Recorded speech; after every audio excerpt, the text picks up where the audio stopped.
He thought he was turning her away from a place she didn't belong. But Derek Vaughn had no idea he was standing in front of the one name that kept the doors open.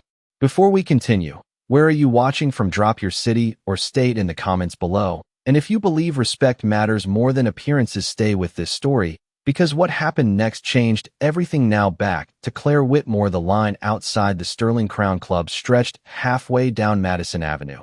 A polished parade of black cars, tailored tuxedos, and silk dresses catching the golden glow of the streetlights. The air carried that quiet hum of wealth, where conversations were low, laughter controlled, and every movement seemed rehearsed. Claire Whitmore stepped into that world like a contradiction. Her navy dress was simple, hem falling just below her knees, her coat unbranded, her shoes practical instead of striking. She carried no clutch, wore no jewelry that demanded attention, and yet there was something about the way she walked, steady, unhurried, as if she had nowhere else to be, that made a few heads turn before quickly looking away. Derek Vaughn noticed her. The moment she approached the velvet rope, he had spent years perfecting the ability to read people in seconds, to separate the ones who belonged from those who merely wandered too close. His tailored suit fit like a second skin, his posture straight, his expression neutral with just a trace of practiced politeness that never quite reached his eyes. He glanced at Claire once, then again, slower this time, taking in the absence of luxury signals. He had trained himself to trust no designer label, no visible status, no invitation in hand. The judgment formed before she even spoke. Membership card, he said, his voice smooth but firm. Claire met his gaze calmly. You should have my name inside, she replied, her tone even, almost gentle. Derek's lips curved slightly, not quite a smile. We check everyone, he said, gesturing to the list without really looking at it. The guests behind her shifted, impatience rippling through the line. A man in a charcoal suit glanced at his watch. A woman in a silver gown whispered something behind her hand and let out a soft laugh. The energy tightened. Claire stood still, hands relaxed at her sides, as if the moment didn't belong to the crowd. Derek flipped a page without scanning it, then closed the book with quiet finality. I'm afraid you're mistaken, he said. This club operates on a very specific list. The words were polite, but the meaning was clear. You don't belong here. A hush hovered just long enough for the discomfort to settle. Claire didn't argue. She didn't step back either. Her eyes remained steady on Derek, unreadable, as if she were waiting not for permission but for something inevitable to arrive somewhere beyond the glass doors. A chandelier flickered slightly as someone inside paused mid-conversation and glanced toward the entrance. Though no one outside noticed, yet the city noise softened, the line stilled, and for a brief moment, everything seemed suspended. Derek adjusted his cuff, already preparing to move on. To restore the rhythm of exclusivity he controlled so carefully, he didn't see the subtle shift behind him, didn't hear the change in footsteps echoing across the marble floor inside the club, and he certainly didn't realize that just a few feet away, beyond those doors, a name already carved into the foundation of the Sterling Crown was about to walk straight through his authority. The night held its breath, and Claire Whitmore did not move. The silence did not break all at once. It stretched, thin and tense, like something waiting to snap. Derek Vaughn held his position at the velvet rope, one hand resting lightly against the polished brass post, his posture still composed, but his eyes sharpening with faint irritation. Claire Whitmore had not moved, had not apologized, had not stepped aside the way most people did when faced with quiet rejection. Instead, she simply stood there, her presence steady against the rising discomfort behind her. The line had begun to shift again, subtle murmurs slipping through the air like a current. A man in a navy suit leaned toward his companion and whispered something under his breath, drawing a quiet chuckle that was not meant to be kind. A younger woman a few feet back lifted her phone slightly, pretending to check a message while angling the camera just enough to capture the scene. Derek noticed the growing attention and felt the need to close the moment quickly. This was not how the entrance was supposed to feel. Controlled, seamless, unquestioned. Ma'am, he said again, this time with less patience beneath the polish. I am going to have to ask you to step aside so we can continue admitting our guests. His words landed with a finality he expected would end it. Claire tilted her head just slightly, her expression unchanged. You might want to check again, she said quietly, not defiant, not pleading, just certain. That certainty unsettled him more than any argument could have. He reached for the list once more, this time actually scanning a few lines. Though his mind had already decided the outcome, the names printed there belonged to families he recognized: executives, donors, legacy members, people who signaled status before they even arrived. Claire Whitmore did not fit any of those expectations.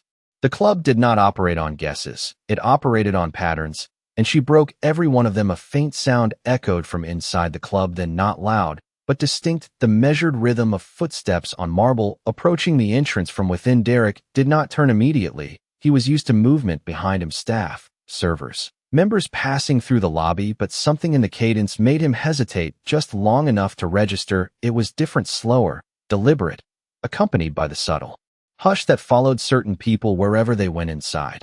A conversation paused, a glass hovered midair in someone's hand. A man near the coat check straightened instinctively, without knowing why. The shift rippled outward, unseen but undeniable. Claire's gaze flickered past Derek for the briefest moment, not in surprise, but recognition, then returned to him, as if nothing had changed. Derek finally turned his head slightly, just enough to glance over his shoulder. The doors behind him had opened a fraction, releasing a soft glow of warm light into the night air, and with it, a presence that carried weight. Without a single word being spoken, when he looked back at Claire, something had already begun to slip from his control, not visibly, not yet, but in the quiet space between certainty and doubt. The line behind her fell silent again, not with impatience this time, but anticipation, and Claire Whitmore remained exactly where she was, as if the outcome had never been in question. The door opened wider, not with urgency, but with intention, and the warm light from inside the club spilled across the polished sidewalk like a quiet declaration that something had shifted. Derek Vaughn turned fully this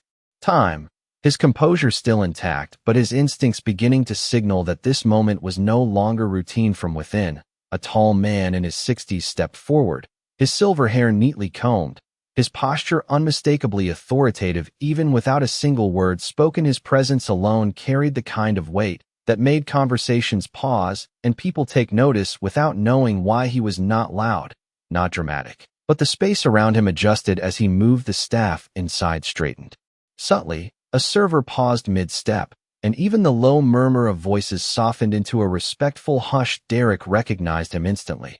Of course he did, everyone in the Sterling Crown did, but what Derek did not expect was the direction of his gaze. The man was not scanning the room, not acknowledging the guests, not even glancing at Derek himself. His eyes were fixed past him, directly at Claire Whitmore, and then he stopped just a few feet behind the velvet rope, his expression changing not into surprise, but into something far more telling: recognition. "Ms. Whitmore," he said, his voice calm, but carrying enough clarity to cut through the silence like a precise note in a quiet room. The effect was immediate. The murmurs behind Claire disappeared completely, replaced by a stillness that felt almost deliberate. Derek felt the shift before he understood it. His hand, still resting on the rope, tightened slightly as he turned back toward Claire, then again toward the man behind him, as if trying to reconcile two conflicting realities. Claire gave a small nod, nothing exaggerated, nothing theatrical, just acknowledgement, as if she had been expecting this exact moment all along.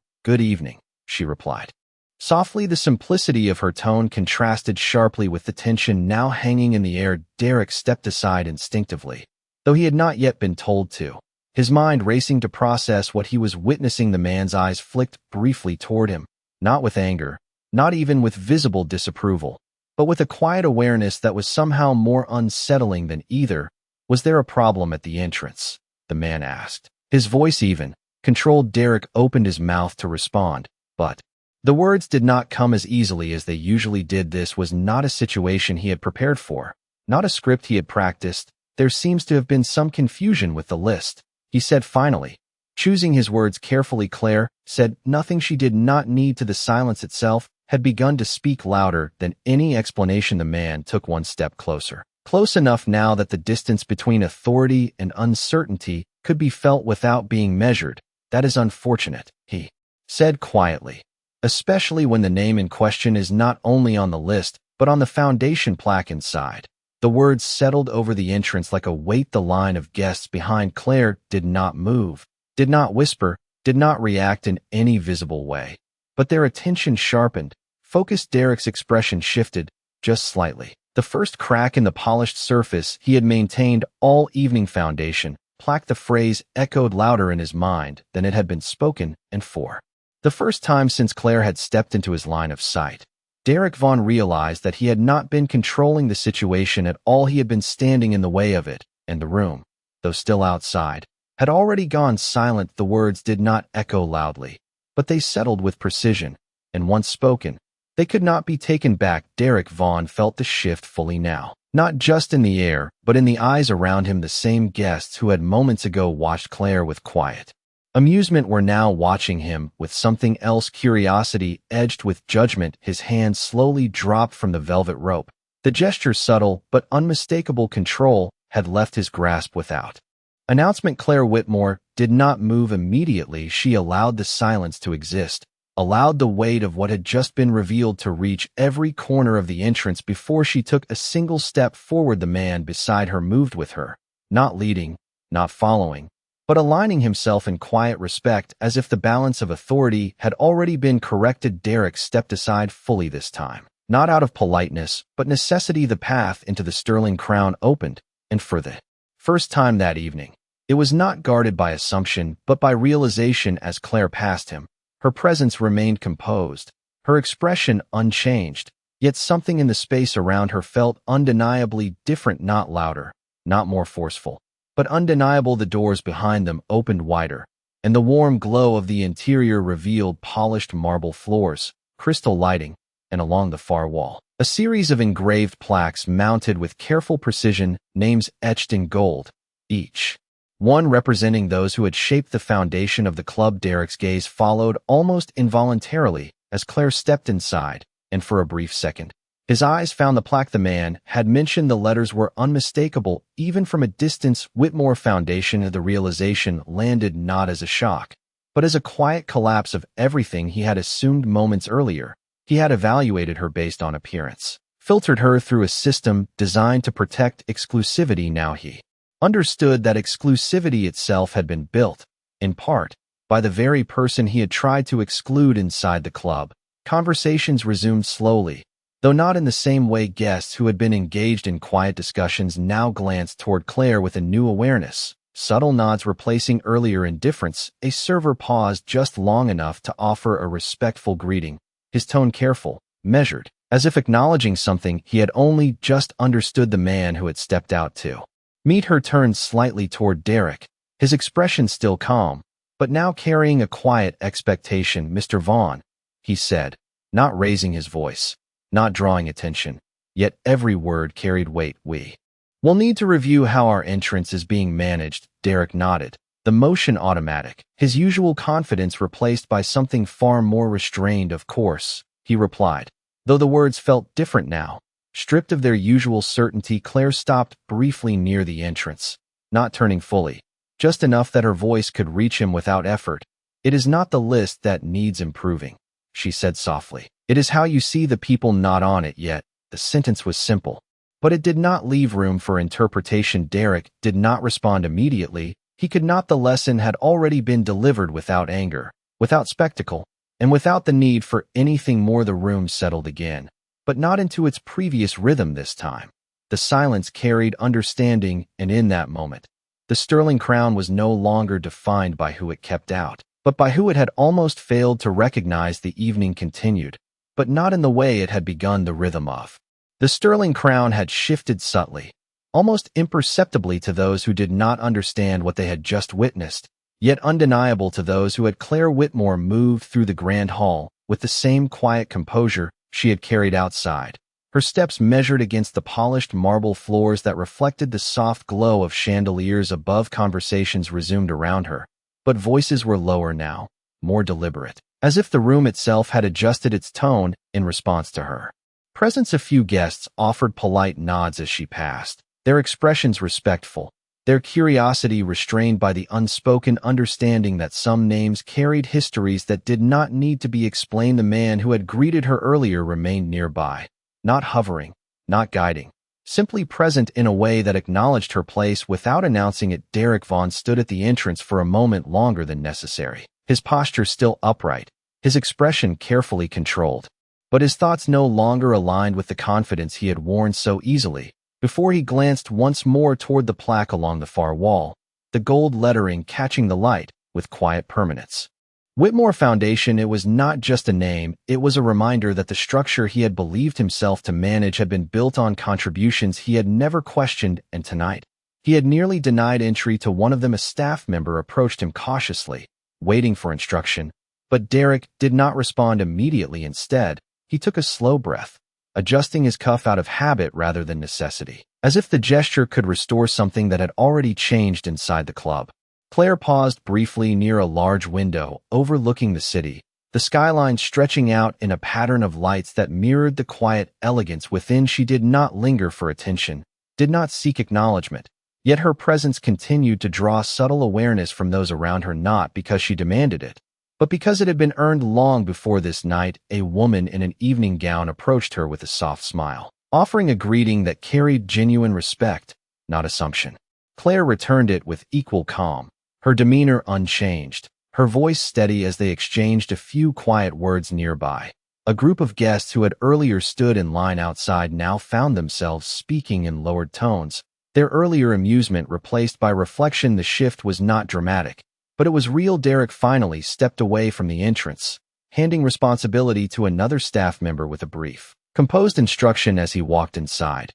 His gaze moved differently now, no longer scanning for appearances but searching for understanding. The environment around him had not changed, but the way he saw it had, and that difference was enough. Claire turned slightly as he approached, not in confrontation, not in expectation, simply aware. Derek stopped a few feet away, maintaining a respectful distance, his voice measured when he spoke. "Ms. Whitmore," he said, the title no longer formal, but intentional. "I appreciate your patience earlier."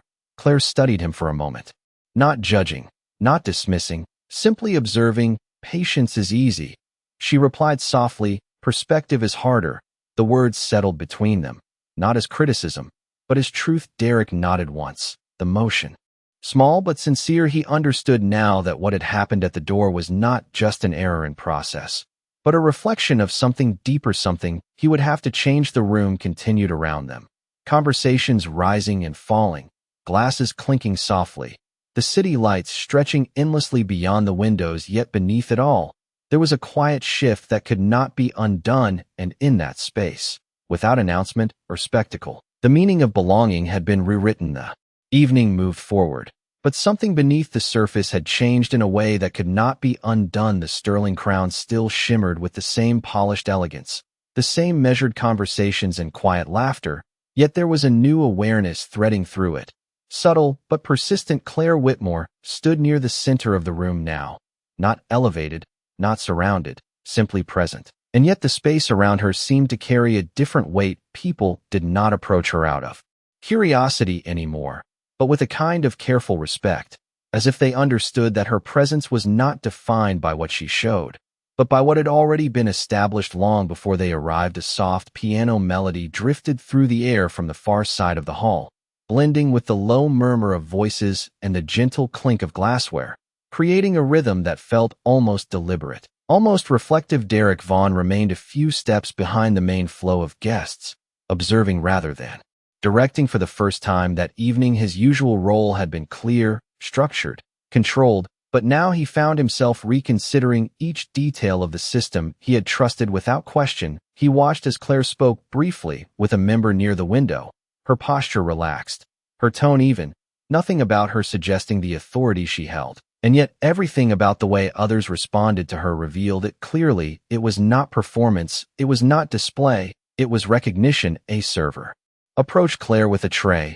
offering a glass. With a quiet nod, she accepted it with a simple thank you, her voice carrying the same calm steadiness that had defined her from the moment she arrived. No one interrupted her, no one spoke over her, and no one questioned her presence anymore. Derek took a step closer, then paused again, as if measuring his place within a situation he had not fully understood until now. The man who had greeted Claire earlier stood nearby, speaking quietly with another guest, but his attention remained subtly aligned with her, as though ensuring that everything continued as it should, not out of obligation, but out of respect. Derek finally moved forward, not to reclaim authority, but to acknowledge something he had missed before as he approached. Claire turned slightly, her awareness immediate.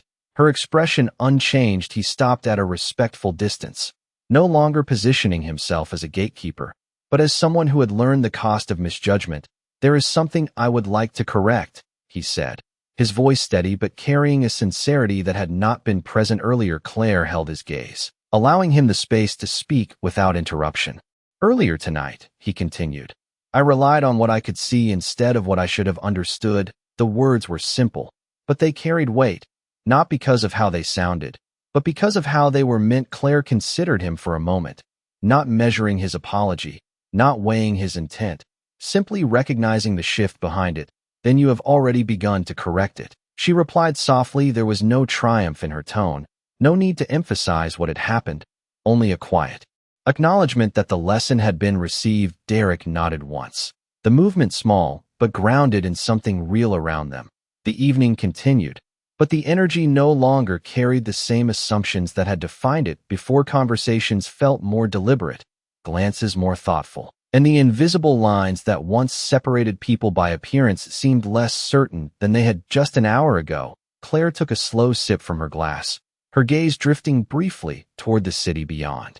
The window, the lights stretching endlessly into the distance, as if reminding her that this moment was only one among many. She did not stay for recognition. She did not need to. The impact of her presence had already settled into the room, and in that quiet shift, without any announcement or display, the sterling crown had begun to change, not in structure, not in design, but in the way it chose to see. And that change, once begun, could not be reversed. The music continued, soft and controlled, but now it felt as though it carried a different meaning, no longer just background to wealth, but a quiet acknowledgement of something deeper that had unfolded within the room. Claire Whitmore moved away from the window with the same calm rhythm that had defined her presence all evening, her steps neither hurried nor delayed, as if time itself adjusted around her rather than the other way around. Guests who had once measured one another through appearance now seemed to pause before speaking, their words more deliberate,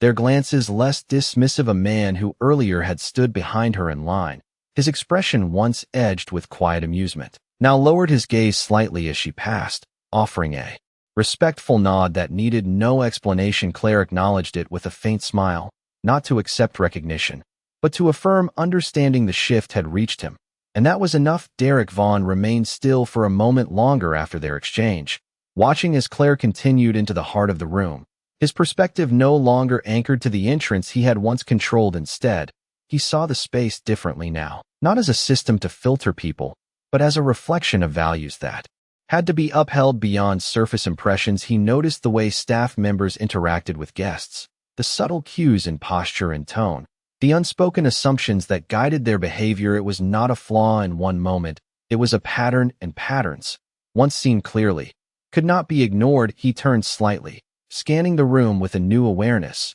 and for the first time, he questioned not who belonged, but how belonging had been defined. The man who had greeted Claire earlier approached him. Again, his presence steady, his expression thoughtful. "She does not come here often," he said quietly, his voice carrying the weight of context rather than explanation. Derek nodded, his gaze still following Claire at a distance. "I can see why," he replied, the words measured, not defensive, not dismissive, but reflective. The man studied him for a brief moment, as if assessing whether the realization had truly settled. This place was never meant to be exclusive in the way people think.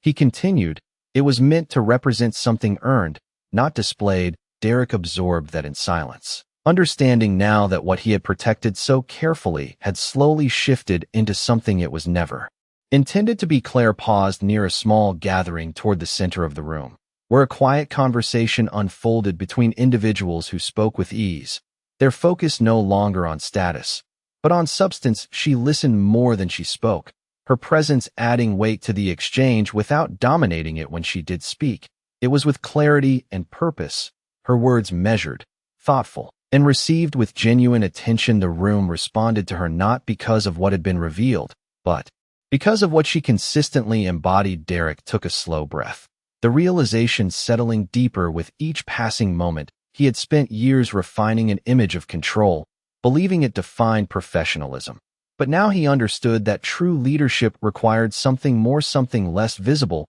but far more demanding. He stepped forward again, not toward Claire this time, but toward the staff stationed along the edges of the room. His voice remained calm, but it carried a new direction. From this point on, he said quietly, we greet everyone as if we might be wrong about them.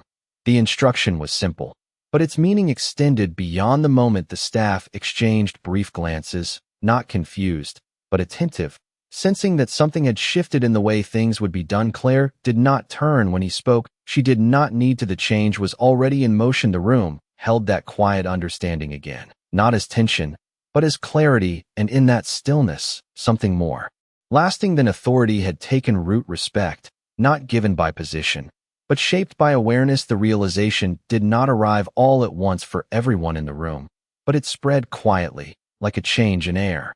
Pressure that could be felt before it was fully understood. Claire Whitmore continued her conversation near the center of the hall, her voice steady, her posture relaxed. Yet the effect of her presence continued to ripple outward in ways that required no announcement. A few guests who had not witnessed the moment at the entrance began to sense the shift through the reactions of others, the subtle nods, the careful tone adjustments, the way certain individuals paused before speaking to her as if acknowledging something they had only just learned. Derek Vaughn stood near the edge of the room now, no longer positioned as the gatekeeper, but as an observer of a system he was beginning to understand differently. His earlier instruction to the staff had not gone unnoticed. A young host at the entrance straightened her posture as she greeted the next guest, her tone warmer, her attention more deliberate. Another staff member paused before turning someone away, choosing instead to verify the list more carefully, as if aware that assumptions now carried a visible cost. Derek watched these small changes with quiet focus, recognizing that transformation did not happen through declarations, but through moments like these, repeated until they became habit. The man who had first acknowledged Claire moved toward the center of the room once more, his presence drawing a subtle path of attention as he approached her. There is something I would like you to see, he said to her, his tone respectful, his words carrying intention. Claire regarded him briefly, then nodded, setting her glass aside as she followed without hesitation. They moved toward the far wall, where the foundation plaques were displayed, the polished surface reflecting the soft lighting above. As they approached, the engraved names became clearer, each one representing a legacy that extended beyond individual recognition. Claire's gaze settled on the plaque, bearing her name, not with pride, not with ownership, but with quiet familiarity, as if it were simply a marker of responsibility rather than achievement. The man gestured slightly toward it, though the meaning was already understood. It has been some time since you have stood here, he said. Claire's expression remained calm. It has been some time since it needed to be seen, she replied. Her words were not dismissive, but they carried a subtle weight that suggested her presence had never been about visibility. Derek had followed at a respectful distance, not intruding, but drawn by the quiet significance of the moment. He looked at the plaque again, this time not as a symbol of status, but as a reminder of something foundational, something that required stewardship rather than control. The guests nearby began to take notice now, their attention shifting toward the wall, their conversations softening as they recognized the importance of what was being acknowledged. No announcement was made, no introduction was given, and yet the understanding spread. The sterling crown was not defined by who entered its doors, but by the values it chose to uphold. Once they did, Claire turned away from the plaque after a moment, her gaze moving back toward the room, toward the people who filled it, toward the space that had nearly failed to recognize her. She did not linger in front of her own name. She did not need to. The meaning had already been restored. Derek remained still for a second longer, the silence settling around him once more, but this time it was not uncertainty, it was clarity, and in that quiet, the distance between appearance and truth had been narrowed in a way that could not be ignored. The room did not erupt in reaction. It did not need to. Instead, it held that moment with a stillness that spoke louder than any applause, and for those who understood, it was enough. The room did not return to what it had been, and perhaps it never would. Claire Whitmore stepped away from the wall of engraved names with the same quiet composure she had carried from the moment she arrived. Her presence no longer questioned, no longer examined, but understood in a way that did not require explanation. The soft music continued, the conversations resumed, but there was a new rhythm beneath it all, something more grounded, more aware. Guests who had once measured worth through appearance now found themselves listening more closely, observing more carefully, as if the evening had revealed a standard that could not be unseen. Claire moved toward the exit, not with urgency, not with finality, but with the same steady intention that had defined her every step throughout the night. A few individuals acknowledged her as she passed, not out of obligation, but with genuine respect, their gestures small, yet meaningful. The man who had greeted her earlier offered a slight nod, his expression calm, his understanding complete. Derek Vaughn stood near the entrance once more, but he was not the same man who had stood there at the beginning of the evening. His posture remained straight, his attire unchanged, yet the way he held himself carried a different weight, one shaped not by authority, but by awareness. As Claire approached, he met her gaze without hesitation, not to challenge, not to evaluate, but to recognize. She paused briefly in front of him, the space between them no longer defined by judgment, but by something quieter, something earned. Derek spoke first, his voice steady, measured, but no longer guarded. "I will not make that mistake again." He said the words were simple, but they carried the full weight of everything that had unfolded. Claire regarded him for a moment, her expression unchanged, her presence still grounded in calm certainty. "It was never about the mistake," she replied softly. "It was about what you chose to see before you understood." Derek nodded once, the motion deliberate, the lesson fully received. There was nothing more to add. No apology could undo what had happened, and none was needed to confirm what had been learned. Claire stepped past him, the doors opening smoothly as she exited into the night air, the city lights stretching endlessly beyond the entrance. She did not look back. She did not need to. The impact of her presence had already been left behind, not in words, not in declarations, but in the way the room had changed. Derek remained where he was for a moment longer, watching as the door closed quietly behind her. The line of guests had thinned, the evening moving toward its natural close, yet the atmosphere remained altered in a way that would not fade with time. He turned slightly, observing the staff as they continued their work, noticing the subtle differences in their approach, the extra moment taken to acknowledge each guest, the absence of the quiet assumptions that had once guided their actions. Inside, the plaque still reflected the soft light, the name engraved not as a symbol of power, but as a reminder of responsibility. The sterling crown had not lost its elegance, its exclusivity, or its reputation, but it had gained something far more valuable, a deeper understanding of what it meant to belong. And in that understanding, the measure of a person was no longer defined by what could be seen at a glance, but by what could only be recognized through humility. The night settled into silence once more, not empty, but full with meaning. And in that stillness, without announcement or applause, the truth remained clear. Respect is not granted by appearance, it is revealed through character.